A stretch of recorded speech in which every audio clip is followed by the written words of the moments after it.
Hi kids, Miss Dawn here with another story for you.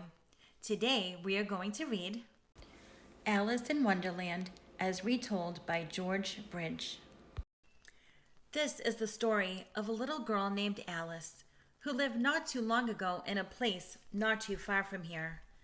Alice loved books, adored adventures, and found herself to be very curious about a great many things. Alice had some amazing adventures in a place called Wonderland. One day, Alice was resting by a river with her sister when a rabbit ran past. This was not just an everyday rabbit. This was a white rabbit dressed in fine clothes and carrying a pocket watch. Alice watched as the white rabbit hurried into a rabbit hole and disappeared from sight. Being curious, she quickly followed, and then she fell and fell and fell for what seemed like a very long time indeed.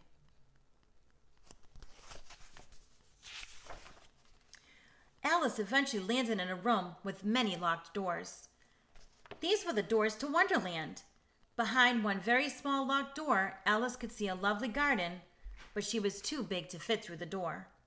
It made Alice feel very sad indeed to be stuck in a rabbit hole too big to crawl out. Just then, Alice noticed a little table with delightful refreshments, just waiting to be tried. First, she tried drinking a potion marked, "Drink me," but it made her too small. Then she tried eating some cake marked "Eat me," but it made her too big. That's when Alice began to cry and cry and cry for what seemed like quite a long time indeed.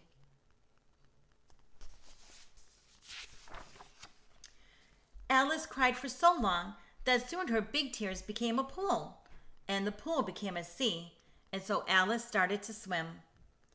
As Alice was swimming for shore, she met a mouse and a number of other animals, and when they all got to shore, they were wet. To dry themselves off, the friends listened to a very dry lecture by the mouse. Then they raced in a circle, but it didn't get them anywhere. Also, Alice had never talked to animals before except her cat, Dinah, so she told her new animal friends stories about Dinah. Stories of a cat only scared them away. Once again, Alice was alone. It can feel scary to be alone in a strange place. Alice felt a bit scared, but she also felt very curious. So she stood up, brushed herself off, and began to wander through Wonderland. There she met many interesting characters and had many curious adventures.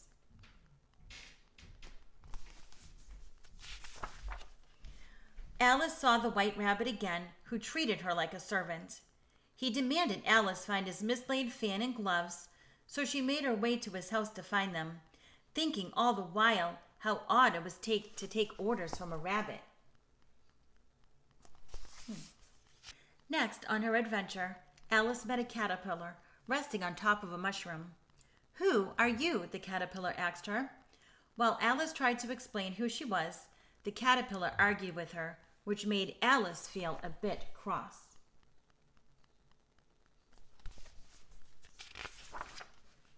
Then Alice met the Duchess, who went off to play croquet with the Queen of Hearts. Alice tried to ask the Duchess a question, but instead of answering helpfully, the Duchess insulted her for not knowing the answer.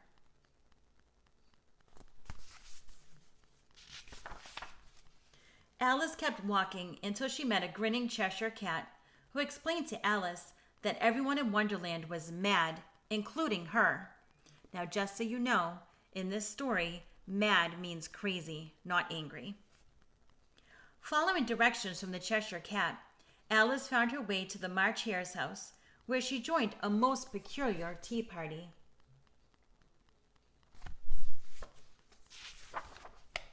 Sitting at a huge table, sipping tea and talking nonsense, were the March Hare and the Mad Hatter. Between them was the Dormouse, who was asleep. They decided to put their sleepy friend in the teapot. Immediately, the Mad Hatter and the March Hare bombarded Alice with riddles and gibberish. In answer to one of their many questions, Alice responded in confusion, "I don't think." But before she could finish, the Mad Hatter interrupted, "Then you shouldn't talk." This bit of rudeness was more than Alice could bear. She walked off in disgust. Nobody seemed to notice.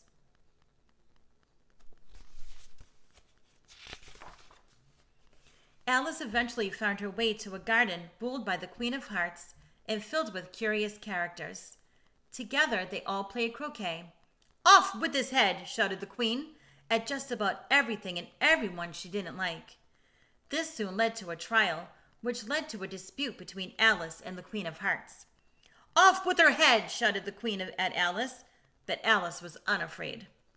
"You're all just a pack of cards," Alice shouted to the Queen's guards. That's when the guards started to swarm all over her. Alice was furiously swiping away from the attacking cards when she heard a familiar voice. "Alice, wake up!" shouted her sister. Alice woke up. She was back by the river. As she sat up, she finished brushing away the leaves that had landed on her while she was sleeping.